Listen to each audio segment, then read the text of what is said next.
High court का एक order आया और उस ऑर्डर के बाद एक बच्चे को मिली उसकी एमबीबीएस की सीट। पहले क्यों नहीं मिल पा रहा था उसको एमबीबीएस सीट के लिए दाखिला, जबकि उसने कर लिया था नीट 2025 क्लियर। क्योंकि हाई कोर्ट का आदेश है, तो अगर ये उस बच्चे के लिए लागू हुआ है तो हो सकता है आगे चल कर के लिए हमारे लिए भी लागू हो जाए और हमें भी फायदा मिल सके। हेलो बच्चों, हेलो, कैसे हो आप सब।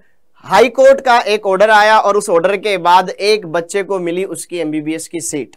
क्या है ये पूरा मामला, पहले क्यों नहीं मिल पा रहा था उसको एमबीबीएस सीट के लिए दाखिला, जबकि उसने कर लिया था नीट 2025 क्लियर। क्या इस इंफॉर्मेशन से क्या हमें भी कुछ बेनिफिट होने वाला है? क्या आगे चल करके जो नीट 2026 का एग्जाम देने वाले हैं या आगे एग्जाम देने वाले नीट का, उन बच्चों के लिए भी कोई बड़ी राहत हो सकती है? क्योंकि हाईकोर्ट का आदेश है, तो अगर ये उस बच्चे के लिए लागू हुआ है तो हो सकता है आगे चल करके लिए हमारे लिए भी लागू हो जाए और हमें भी फायदा मिल सके। तो क्या है ये पूरा मामला, आइए चलिए इसके बारे में जानते हैं। तो आज एक ये न्यूज आई थी, इंफॉर्मेशन आई थी, ठीक है, दैनिक भास्कर के अंदर। तो उसके अंदर बड़े बड़े अक्षरों में लिखा हुआ है, नीट में एमबीबीएस दाखिले के लिए 11वीं में जरूरी नहीं बायोलॉजी सब्जेक्ट। सर क्या बात कर रहे हो सर, नीट एग्जाम देने के लिए तो बायोलॉजी एक मेन सब्जेक्ट होता है, और अगर वही नहीं रहेगा तो फिर क्यों बच्चा नीट की तैयारी करेगा? क्योंकि बायोलॉजी तो उसको आना चाहिए। लेकिन जरा देखो ध्यान से इस पूरे मामले के पीछे की कहानी क्या है। 12th में अगर आपने biology as a additional subject ले रखा है, अतिरिक्त विषय बायोलॉजी अगर आपने ले रखा है, तो उन छात्रों के लिए एक बड़ी राहत है। क्योंकि बहुत सारे बच्चे ऐसे होते हैं जो 11th में बायोलॉजी नहीं लेते, लेकिन उनको बाद में पता चलता है कि यार मैं नीट का भी एग्जाम दे लेता हूं। स्टार्टिंग में तो वो पीसीएम वगैरह लेकर के स्टार्ट करते हैं 11th, लेकिन बाद में उनको चलता है पता कि यार मैं अगर नीट का एग्जाम दे सकूं तो मुझे एडिशनल सब्जेक्ट बायोलॉजी ले लेना चाहिए। तो उन सारे बच्चों के लिए एक बहुत बड़ी अच्छी खबर है ये, क्योंकि नीट में एमबीबीएस दाखिले के लिए जरूरी नहीं है 11वीं में बायोलॉजी होना, आप 12th में एज अ एडिशनल सब्जेक्ट ले सकते हो। और ऐसा इस बच्चे ने किया था। तो देखो ध्यान से, राजस्थान हाईकोर्ट ने नीट 2025 पास कर चुके एक विद्यार्थी को बड़ी राहत दी है। उसकी एमबीबीएस में दाखिले की उम्मीद सिर्फ इसलिए खारिज कर दी गई क्योंकि उसने 11वीं में बायोलॉजी नहीं पढ़ी थी।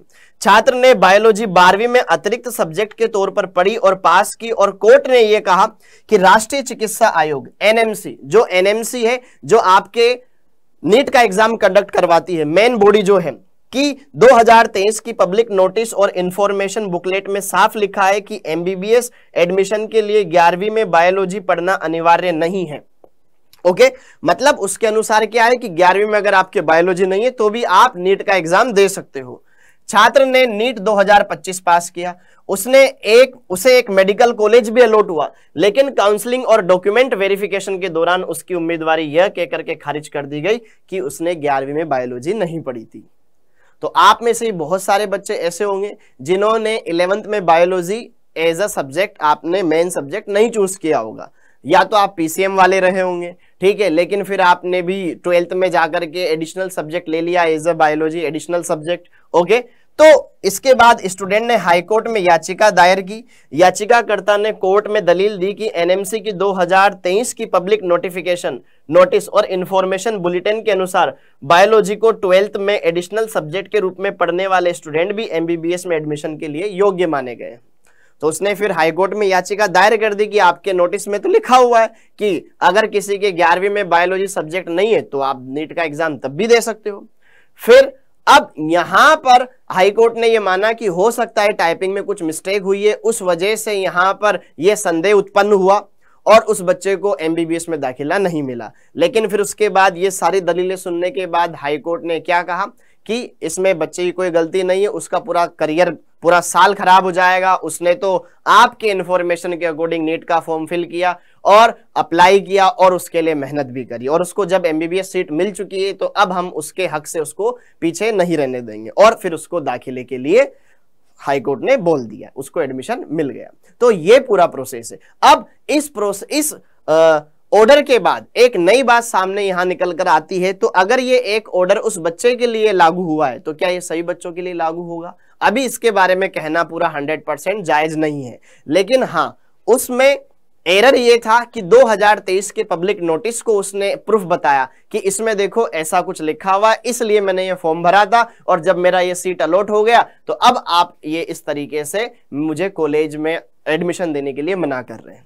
ठीक है, तो आई होप अगर ऐसा बाकी बच्चों के लिए भी हो जाए जिन्होंने 11th में तो बायोलॉजी नहीं लिया लेकिन उन्होंने 12th में एज अ एडिशनल सब्जेक्ट के तौर पर बायोलॉजी ली, तो उन बच्चों के लिए काफी ज्यादा बेनिफिशियल हो सकता है। ओके, तो आई होप इससे काफी अच्छी इंफॉर्मेशन आपको मिली होगी और आपके भी ऐसे बहुत सारे दोस्त होंगे जो होने में तो मेन सब्जेक्ट उनका पीसीएम होगा लेकिन वो एडिशनल सब्जेक्ट बायोलॉजी को लेकर के चल रहे होंगे कि भाई जेईई मेंस की तैयारी कर ही ले, साथ के साथ नीट का भी एग्जाम दे ले। ऐसे बहुत सारे बच्चे होते हैं। ठीक, तो आई होप ये इन्फॉर्मेशन आपके लिए काफी ज्यादा फायदेमंद रही होगी। थैंक यू बच्चों, थैंक यू ऐसी इन्फॉर्मेशन। अभी इसका पूरा फाइनल अपडेट क्या आता है देखते हैं, बाकी अपने दोस्तों को ये इन्फॉर्मेशन जरूर शेयर कीजिएगा।